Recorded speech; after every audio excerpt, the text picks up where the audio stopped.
সমতুল্য হতো, তাহলে তোমার বাবাকে নামাজে সালাম দেওয়া হয় না কেন, তোমার দাদাকে নামাজে সালাম দেওয়া হয় না কেন, তোমার বড় ভাইকে নামাজে সালাম দেওয়া হয় না কেন? এতে বোঝা যায় যে হুজুরে পাক সাল্লাল্লাহু আলাইহি ওয়াসাল্লাম দুনিয়ার কোনো মানুষের সমতুল্য হতে পারেন না, কখনো না।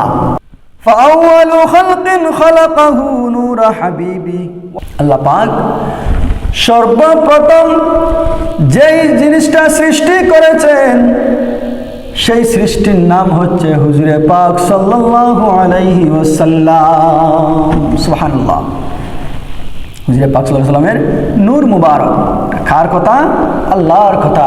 আল্লাহ বলেন, আমি যখন গুপ্তধন ছিলাম, আমার ইচ্ছা জাগলো আমি প্রকাশ হইতাম, তখন আমি সমস্ত সৃষ্টিতে আমি সৃষ্টি করলাম। তখন সৃষ্টি জগৎ সৃষ্টি করার আগেই সর্বপ্রথম আমি যে সৃষ্টি করেছি যে জিনিসটা, সেটা হচ্ছে হুজুরে পাক সাল্লাল্লাহু আলাইহি ওয়াসাল্লামের নূর মুবারক। দেখেন, আল্লাহ পাক এই পৃথিবীর সব কিছু সৃষ্টি করার আগে, মানব জাতিকে সৃষ্টি করার আগে হুজুরে পাক সাল্লাল্লাহু আলাইহি ওয়াসাল্লামকে সৃষ্টি করেছেন। আর সৃষ্টি করেছেন কি? ওনার নূর। এখন কিছু মানুষ, কিছু গুমরাহী মানুষ নামের কলঙ্ক যারা, এরা প্রকৃত মানুষ নয়, যারা আমার হাবিব হুজুরে পাক সাল্লাল্লাহু আলাইহি ওয়াসাল্লামকে নূর মানে না, বলে হুজুরে পাক সাল্লাল্লাহু আলাইহি ওয়াসাল্লাম মাটির মানুষ বলে। নাউযুবিল্লাহি মিন যালিক। হুজুরকে নূর মানে না, অথচ আল্লাহ নিজে বলেন হুজুরে পাক সাল্লাল্লাহু আলাইহি ওয়াসাল্লামের নূর মুবারক সৃষ্টি করেছেন এই পৃথিবী সৃষ্টি করার বহু বছর আগে। আরে ভাই, আপনি আমি যদি হুজুরে পাক সাল্লাল্লাহু আলাইহি ওয়াসাল্লামের নূর মুবারককে নূর নাই মানি, তো হুজুরে পাক সাল্লাল্লাহু আলাইহি ওয়াসাল্লামের কিছুই আসে যায় না। যাই আসবে যাবে সেই সব তো আমাদের, লাভ হলেই আমাদের, ক্ষতি হলেই আমাদের। বেটায় বলে নবী নাকি তার বাবার মতন, নবী নাকি তার দাদার মতন, নবী নাকি তার বড় ভাইয়ের মতন। শুধু পার্থক্য হচ্ছে নবীর কাছে ওহী আসে, তার বাবার কাছে ওহী আসে না, এটাই এতটুকুই পার্থক্য। আমি বলে দেই নাপিতকে, এ নাপিত, তুমি মুসলমান নামে কলঙ্ক। তোমাকে আমি নাপিত বললাম এই কারণে তুমি হুজুরে পাক সাল্লাল্লাহু আলাইহি ওয়াসাল্লামের সম্মানে আঘাত করেছো, সম্মানটা কেটে দিয়েছো, এই জন্য তোমাকে আমি নাপিত বললাম।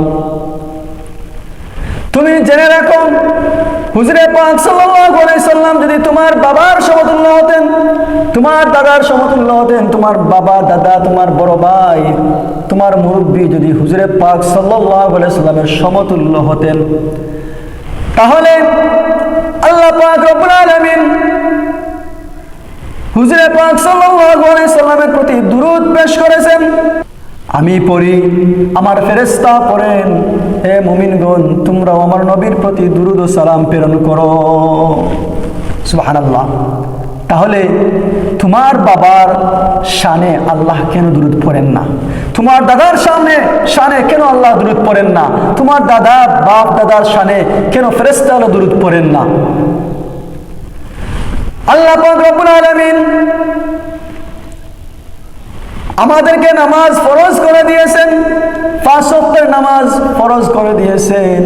এই ফরজ নামাজের মধ্যে হুজুরে পাক সাল্লাল্লাহু আলাইহি সাল্লামের প্রতি দুরূদ পড়তেই হয়, হুজুরে পাক সাল্লাল্লাহু আলাইহি সাল্লামকে সালাম দিতে হয়। যদি কোনো ব্যক্তি হুজুরে পাক সাল্লাল্লাহু আলাইহি সাল্লামের প্রতি দুরূদ না পড়ে, সালাম না দেয়, ওই ব্যক্তির নামাজ হবে না।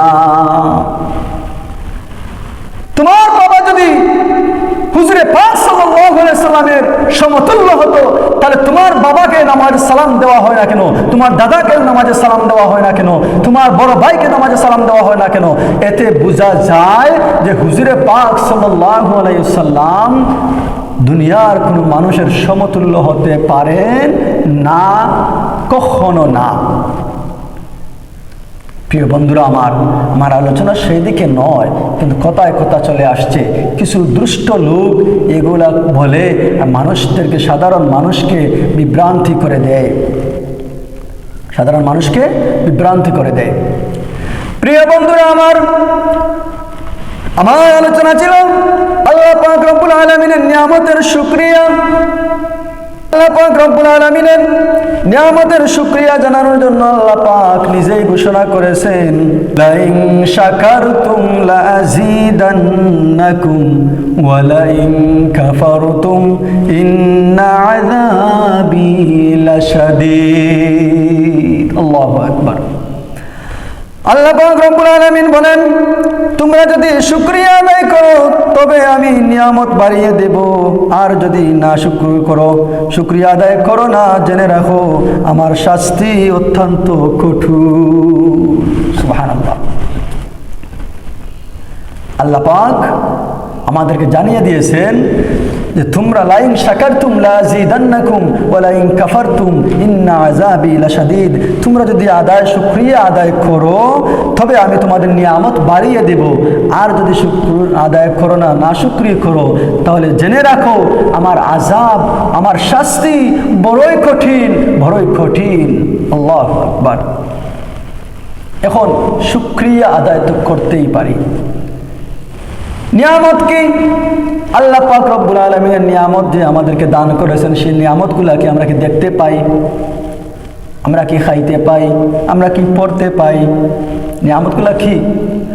আপনি আপনার অঙ্গ প্রত্যঙ্গের দিকে তাকান, আপনি আপনার বডির দিকে তাকান, আর দেখেন আল্লাহ পাক রব্বুল আলামিনের নিয়ামতগুলো কি, আপনার মধ্যে কি নিয়ামতগুলো রয়েছে। দূরে যাওয়ার দরকার নেই, আপনার বডির দিকে তাকান, আর আপনি অন্য একজন ভাইয়ের দিকে তাকান। অনেক মানুষ রাস্তাঘাটে বের হলে দেখা যায় তাদের বডির মধ্যে একটি হাত নাই, তাদের বডি থেকে একটি আঙ্গুলি নাই, তাদের অনেকের একটি চক্ষু নেই, তাদের অনেকেই একটি কান নেই, তাদের অনেকেই অনেক সমস্যাগুলোর মধ্যে রয়েছে। বিভিন্ন মানুষ আতুর লুলা, বিভিন্ন মানুষ পঙ্গু রয়েছে। আপনি তো পুরোপুরি সুস্থ রয়েছেন। এর জন্য বলি আল্লাহ পাক রব্বুল আলামিনের নিয়ামত টুকাইতে হলে আপনার বাইরে যাওয়ার কোনো প্রয়োজন নাই, দূরে যাওয়ার কোনো প্রয়োজন নাই। আপনার বডির দিকে তাকান, আর দেখেন আপনার প্রত্যেকটা অঙ্গ প্রত্যঙ্গ সর্বাবস্থায় সুস্থ বিদ্যমান রয়েছে। সুবহানাল্লাহ। এটাই তো নিয়ামত। আল্লাহ যদি আমাদের একটি চক্ষু নিয়ে নিতেন, একটা খোলা রাখতেন, একটি সমস্যা ছিল না? একটা কান দিয়ে যদি আমরা কম শুনি, সমস্যা হয় না? একটি হাত যদি আমাদের থাকে না, তাহলে একটি হাত দিয়ে কাজ করতে অসুবিধা হয় না? আল্লাহ শুকরিয়া জানাতে কেন আমরা কমতি করবো, কোনো কৃপণতা কেন করব? আল্লাহ বলেন, নিয়ামতের শুকরিয়া জানাও, আমি নিয়ামত বাড়িয়ে দিব। ধান চাষ করছেন, আপনি যা দান পেয়েছেন সমস্ত দানের মালিক হচ্ছেন আল্লাহ। আল্লাহ আপনার দান দিয়েছেন, এইটা একটা নিয়ামত দিয়েছেন, আপনি দানটা খান। দানকে চাল বানিয়ে পরে ভাত বানিয়ে খাই না? এটা হচ্ছে আল্লাহ তাআলার নিয়ামত। এই নিয়ামতের শুকরিয়া জানান। আল্লাহ পাক রব্বুল আলামিন দেখবেন এই শুকরিয়া জানানোর কারণে এই ভাতের মধ্যে, চালের মধ্যে, ধানের মধ্যে বরকত বাড়িয়ে দিবে। সুবহানাল্লাহ। সর্বক্ষণ শুকরিয়া জানান, দেখবেন আপনার যদি 10 কাঠা দানে একটি বছর যাওয়ার কথা ছিল, সেখানে 10 কাঠা দানে আপনার আরো 2 মাস বলন যাইতেছে। কেন?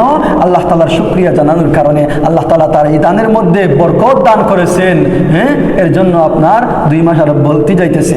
এইভাবে বিভিন্ন সময় আপনি যা কিছুই করবেন, খাওয়া দাওয়ার ব্যাপারে হোক আর যে কোনো বিষয় হোক, আপনি আল্লাহ তাআলার শুকরিয়া জানান। আল্লাহ তাআলা আপনার এই কাজগুলোকে বরকত বাড়িয়ে দিবেন। সুবহানাল্লাহি ওয়া বিহামদিহি সুবহানাল্লাহিল আযীম। প্রিয় হাজিরিন, এখন যে নিয়ামতগুলো আমরা পেয়েছি, এই পৃথিবীটা তো একটা নিয়ামত। এই যে গরু, ছাগল, হাঁস, মুরগি, মুরগ বা পশুপঙ্খী যাই রয়েছে, সমস্ত কিছু সব কিছুই হচ্ছে বান্দাদের জন্য নিয়ামত স্বরূপ। সুবহানাল্লাহি ওয়া বিহামদিহি সুবহানাল্লাহিল আযীম। এই পৃথিবীটা হচ্ছে একটি নিয়ামত। আমরা যে আসছি এটাই একটি নিয়ামত, কিন্তু এই পৃথিবীর সবচাইতে বড় নিয়ামত হচ্ছেন ওয়ামা আরসালনাকা ইল্লা রাহমাতাল লিল আলামিন। সুবহানাল্লাহ। এই পৃথিবীর মধ্যে সবচাইতে বড় নিয়ামত হচ্ছেন হুজুরে পাক সাল্লাল্লাহু আলাইহি ওয়াসাল্লাম। ওনার চাইতে বড় নিয়ামত আর কিছুই হতে পারে না। এই জন্য আমরা সর্ব অবস্থায় যেন হুজুরে পাক সাল্লাল্লাহু আলাইহি সাল্লামের শুকরিয়া আদায় করি, পাশাপাশি আল্লাহ পাক রব্বুল আলামিনের শুকরিয়া আদায় করি। আমাদের অঙ্গ প্রত্যঙ্গ যাই রয়েছে খাদ্য কিছু লাগাইয়া সব কিছুর জন্য শুকরিয়া আদায় করতে পারি। আল্লাহ পাক রব্বুল আলামিন আমাদেরকে তৌফিক দান হোক। সবাই বলি আমিন। ওয়া আখিরু দাওয়ানা আলহামদুলিল্লাহি রাব্বিল আলামিন।